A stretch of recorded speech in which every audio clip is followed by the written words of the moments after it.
Under the sweltering Arizona sun, traffic on Highway 260 slowed to a crawl. But not the desert storm. Something much smaller, much wilder had brought cars to a halt.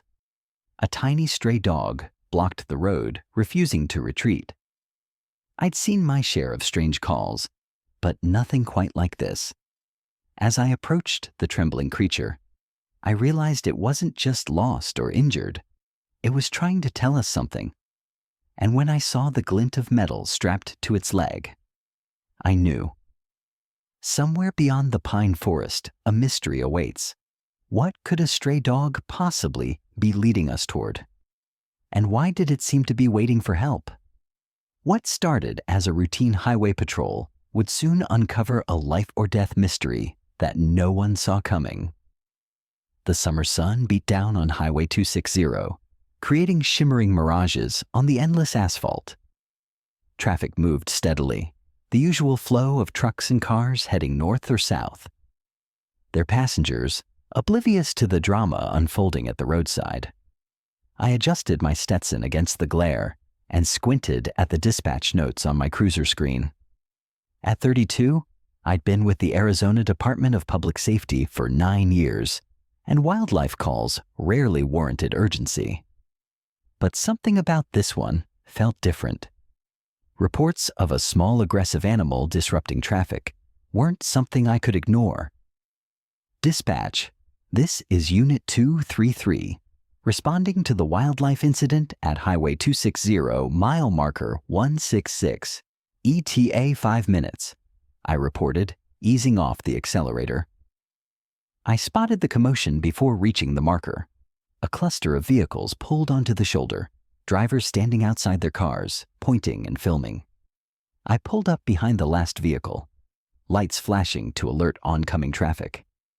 As I stepped out, the hot Arizona air hit like a physical force. Adjusting my utility belt, I approached a middle-aged man in a faded cowboy shirt. "Afternoon, sir. Officer Hannah Torres, DPS. Can you tell me what's going on?" He wiped sweat from his brow. "Ma'am, there's a puppy over yonder," he said, pointing toward the median. "Been trying to cross for about 30 minutes now. Runs out, then retreats. Almost caused a pile-up when a tanker truck had to brake hard." I nodded, scanning the area. "Anyone try to approach it?" "No, ma'am. Wild dog and all. Plus, it seems distressed, like it's trying to get our attention. Never seen nothing like it." I thanked him and walked carefully toward the median, hand resting instinctively on my holster. I dealt with injured wildlife before, and a wounded animal, even a young one, could be unpredictable. Then I saw it. A small, scrappy puppy, maybe 4 months old. Dusty, ribs visible, pacing nervously at the edge. It made small darting movements toward the road before retreating each time a car approached. I kept my distance and observed. This wasn't random behavior. It was frantic, deliberate. I raised my binoculars. That's when I noticed the metal device strapped to its hind leg, a blue marker. This dog wasn't entirely wild. I returned to my cruiser and called the regional wildlife office. 30 minutes later, a white pickup bearing the Arizona Parks and Wildlife logo pulled in behind me. Out stepped Dr. Stephen Robinson, a wiry man in his 60s with sun-worn skin and sharp, alert eyes. "Dr. Robinson," I greeted. "Thanks for coming so fast." "Call me Stephen," he replied, shaking my hand. "Dispatch said something about a tagged dog." I pointed toward the median. "See the device on its leg?" Stephen raised his binoculars. "Well, I'll be damned. That's not one of ours." "Meaning?" "Wildlife tags go around the neck. That." He squinted, adjusting his focus. "Looks like a hiker's emergency beacon." He borrowed my binoculars, then let out a soft curse. "RW7788. That's not wildlife. That's a personal locator, the kind issued to solo hikers." "Why would a stray dog have that?" I asked. He didn't answer immediately. Instead, He walked to his truck, made a call, and returned a few minutes later, face pale. Fortress Ridge State Park's missing a hiker? Nathan Collins? 49th solo trip? Didn't check in last night. My pulse quickened. And RW? His initials? 7788 was his campsite number. We both looked at the dog. It had moved closer, still pacing, still waiting. Then it let out a low whine and took a few steps toward the forest. It wants us to follow, Stephen said. I didn't hesitate. Let's go. We grabbed a search and rescue pack and radioed for backup. As we crossed the highway, the dog trotted ahead, glancing back now and then, making sure we followed. And we did. Into the woods, into something neither of us could explain. The shade of the forest offered a brief respite from the heat, though the air was thick and heavy. We kept our pace steady, following the dog as it moved with surprising determination. Stephen stayed just behind me, his boots crunching softly on the underbrush. It's staying on a trail, he noted, voice low. Not common for a stray. Most would cut through the brush. I nodded, my eyes scanning the ground. And then, there, boot prints. Stephen crouched to examine them. Fresh, men's hiking boots, size 11 or 12, I'd say. The trail led us deeper into the woods. We passed a broken branch, a water bottle half buried in the dirt, and a torn strap from a backpack. Then came something more chilling. Dried blood on a few leaves, the color a dark rust in the dappled light. He either passed through here in a hurry, I said, hand instinctively brushing my sidearm, or he fell. Stephen pointed. There, drop off. The dog had stopped again, whining, pacing at the edge of a ravine. We crept to the brink and looked down. Roughly 40 feet below, half shielded by a fallen tree, was a figure. Nathan, Stephen called out. Nathan Collins. The man stirred, one arm lifting slightly. He's alive, I breathed, then raised my radio. Dispatch, we've located the missing hiker. Ravine approximately 2 miles east of Highway 260, marker 166. Subject is alive but injured. Requesting immediate medical evac. Copy that, Officer Torres. Search and rescue mobilized. ETA 45 minutes. I scanned the slope. It's not too steep. We can make it. I'll go first, Stephen said, grabbing the rescue pack. The dog, Coco, I would soon learn, found her own path down. Agile, silent, like she had done this before. We reached the bottom carefully, using trees and rocks for support. Nathan lay on his back, one leg stuck under a large rock, his face pale and strained from pain and dehydration. But when Coco approached, his lips curled into a weak smile. Coco, he whispered, barely audible. Good girl. She stepped close, nuzzling his outstretched hand. Stephen crouched beside him and began checking his vitals. I knelt and handed him a water bottle. Nathan drank greedily, then looked at us with eyes full of pain and gratitude. Compound fracture, lower right leg, Stephen muttered. Possible concussion. He's stable, but weak. I radioed back the updated condition while Stephen worked quickly with the first aid supplies. Nathan's voice was faint, but clear enough. I was tracking Coco, he said. Part of her final wilderness test. Storm came fast. Lightning struck close. She bolted. I followed.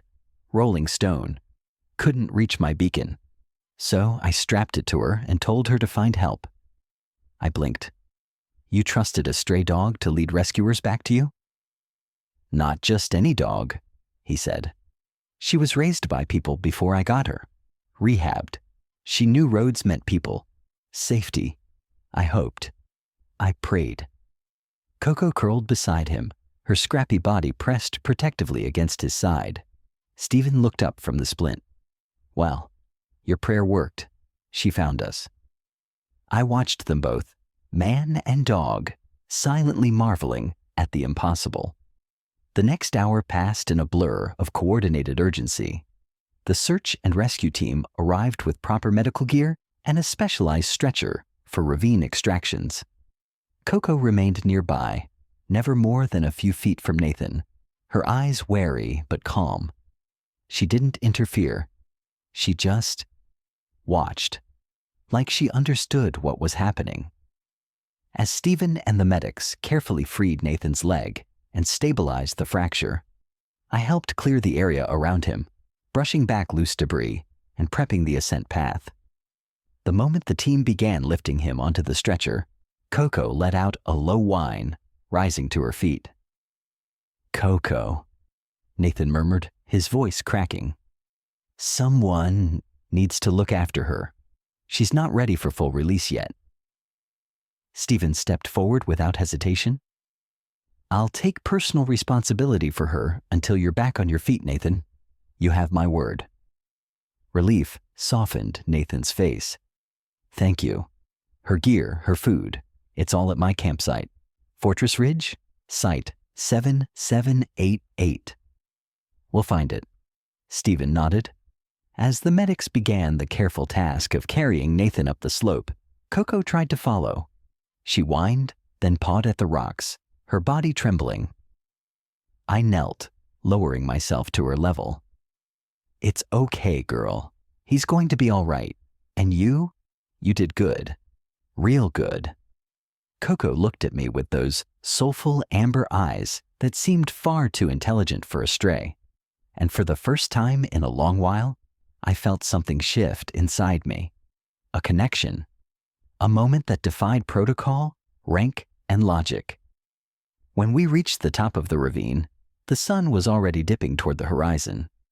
The last golden rays spilled across the treetops, and Coco sat quietly beside Stephen and me, watching as the team loaded Nathan into the medevac vehicle. I stayed with Coco, watching the medevac disappear down the winding access road. The air was still now. The heat no longer blistering, but heavy with something else. Something I couldn't quite name. Coco didn't whimper or bark. She just sat. Quiet. Steady. Like she knew her job was done. Stephen stood beside me.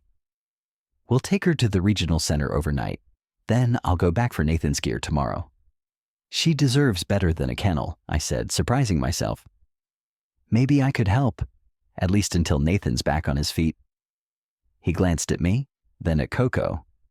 "You sure about that?" I nodded.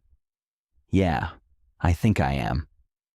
Coco turned her head and looked at me again, calm, curious, almost as if she'd been waiting to hear that all along. That evening, I drove home with Coco curled up in the back seat of my cruiser, a blanket tucked around her lean frame. She didn't sleep, just rested, eyes half-lidded, ears twitching at every sound. The ride was quiet, the usual hum of the tires replaced by something unspoken between us. Trust, maybe, or the start of it. I wasn't sure what I was doing. My apartment wasn't set up for animals, let alone a half-wild dog with a rescue instinct baked into her bones. But something about her, about the way she'd never once looked away when Nathan was being lifted into that helicopter, stuck with me. She had stayed. She had waited. And now it was my turn. At home, she padded softly around the small space. I offered her water, which she lapped up with cautious gratitude.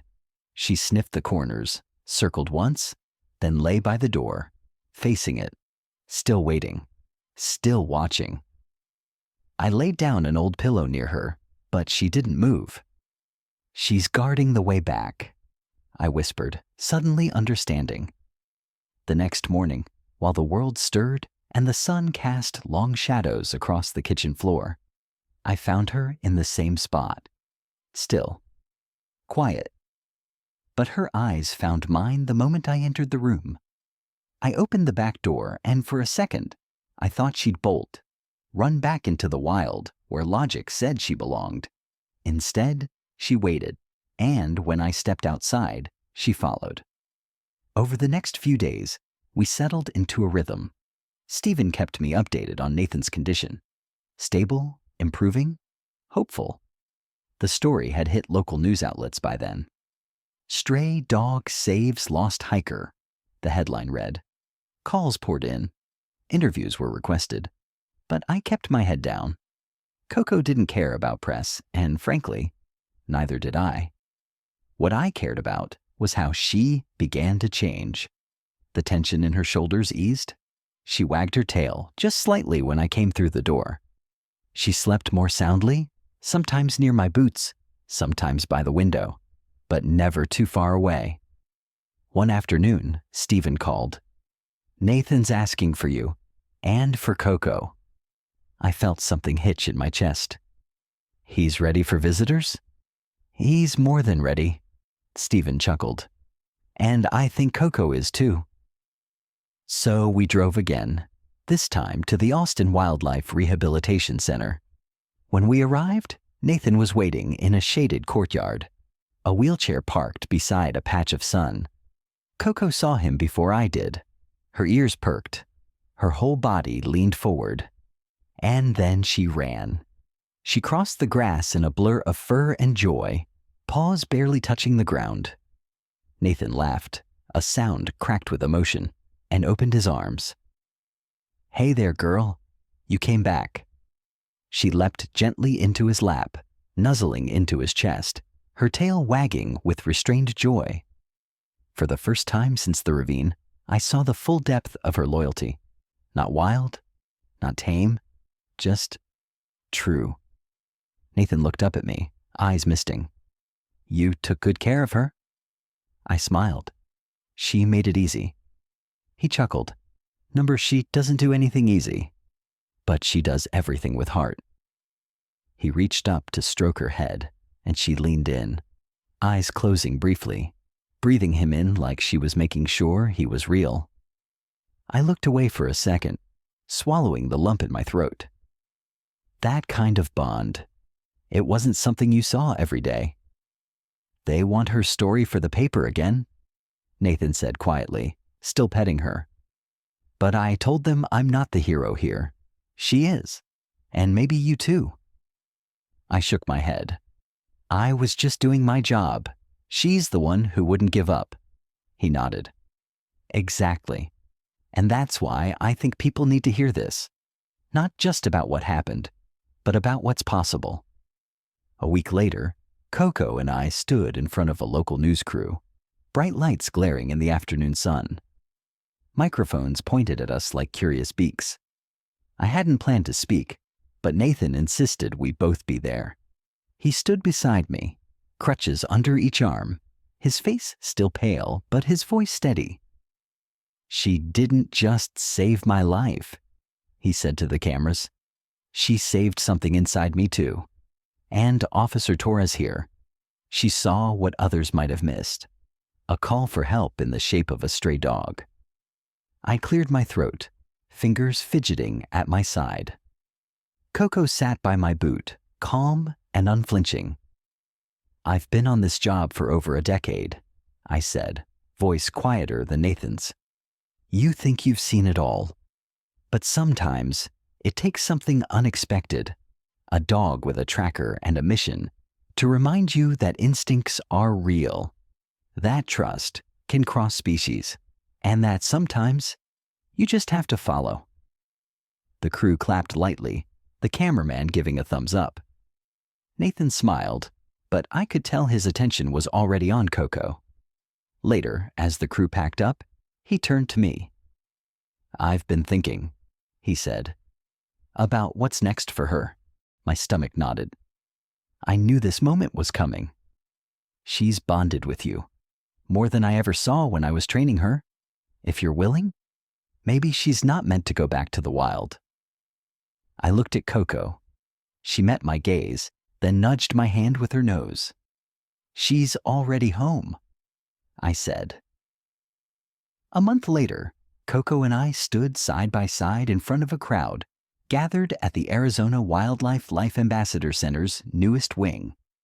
The air was thick with anticipation, the kind that comes when something real, something earned, is about to be recognized. The ribbon-cutting ceremony wasn't just for the facility. It was for her, for the story that had rippled from a lonely stretch of highway all the way to the hearts of people who'd never even met her. I watched Nathan speak to the crowd, his voice steady, proud. He stood unaided now, his recovery nearly complete, but his eyes kept drifting, first to me, then to Coco, who sat calmly at my heel, head high, gaze alert. "She's not just a survivor," he told them. "She's a symbol, a reminder that instinct, loyalty, and trust don't belong to humans alone. And Officer Torres here saw that. She followed a dog when reason said not to, and because of that, I'm standing here today." The applause was warm and long. I felt Coco shift beside me, tail giving a single slow wag. I reached down, scratched behind her ear. "She's not just mine," I whispered to her. "She's everyone's now." After the ceremony, as guests mingled and media packed up, Nathan and I found ourselves standing at the edge of Coco's new enclosure. Inside, she was padding confidently along a rocky path that wound past trees, a shallow stream, and a wooden den that had been carefully designed to mimic the landscape where she'd once roamed. "She doesn't pace anymore," Nathan said, watching her. "That used to be a sign she wasn't ready, but now, she's settled." "It's like she knows," I said. "She has a job now, a purpose." Nathan nodded slowly.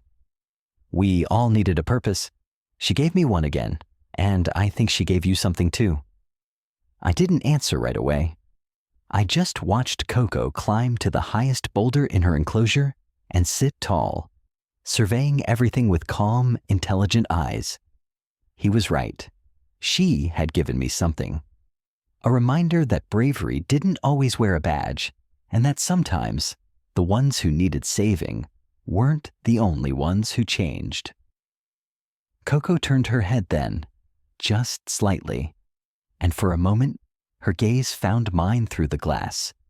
And just like on that highway, she didn't look away. I smiled. "Good girl," I murmured. She blinked slowly, and in that blink, I saw something more than instinct. I saw memory, trust, and maybe even gratitude. And for the first time in years, I felt completely at peace, ready for whatever came next. A few weeks later, I returned to the center, this time without a badge, without reporters, just myself. Coco was basking in the late morning light, stretched out beside the stream in her enclosure. When she noticed me, she rose, walked to the observation glass, and sat, watching me the same way she had that first day. I sat down, cross-legged, on the visitor's bench across from her. No crowds, no ceremony, just us. "You remember?" I said quietly. "Of course you do." She tilted her head slightly, then let out a soft exhale, almost like a sigh. A child passed by with their mother, pointing to Coco. "Is that the dog from the rescue story?" the child asked. I smiled, glancing over. "She's more than that," I said. "She's living proof that trust can cross the wildest boundaries." And Coco, my brave little guide, simply lay down again and closed her eyes.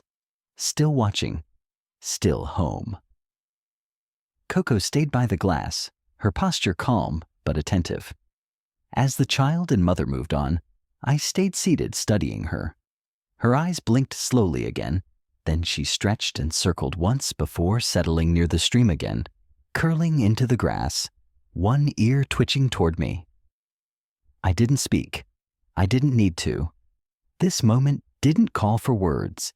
It called for presence, for respect, for gratitude. She had given all of that without ever asking for anything in return. When I finally stood, I gave the glass a soft tap. Coco's ear flicked. She didn't rise, but her tail thumped once against the ground. And that was enough. Outside, the world felt a little quieter. The kind of quiet that comes after something meaningful has taken place. I slid into my truck, letting the engine idle as I looked back toward the center. Coco had returned to the shadows beneath the trees, watching, waiting. Still wild, still tethered to something deeper than instinct. I exhaled slowly and turned the key. "See you soon, girl," I said. Then I drove away, the sun just beginning to dip behind the hills, casting golden light on the gravel road ahead. The drive back to my post felt different, lighter somehow, as if the weight I'd been carrying, about life, about duty, about the blurred lines between wild and tame, had shifted. Coco had changed something in me. I didn't know what yet, but I knew it wasn't temporary. I arrived back at the station just as twilight deepened into dusk. My partner, Officer Dean Morales, leaned against the railing, sipping coffee from a dented thermos. He raised an eyebrow as I climbed the steps. "Thought you were just checking on a stray," he said. I smiled faintly. She wasn't just a stray.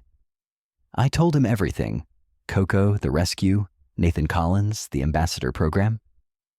As I spoke, I saw the skepticism in his eyes shift to something else. Respect, maybe, or wonder. When I finished, Dean gave a low whistle. "Sounds like you made a friend for life."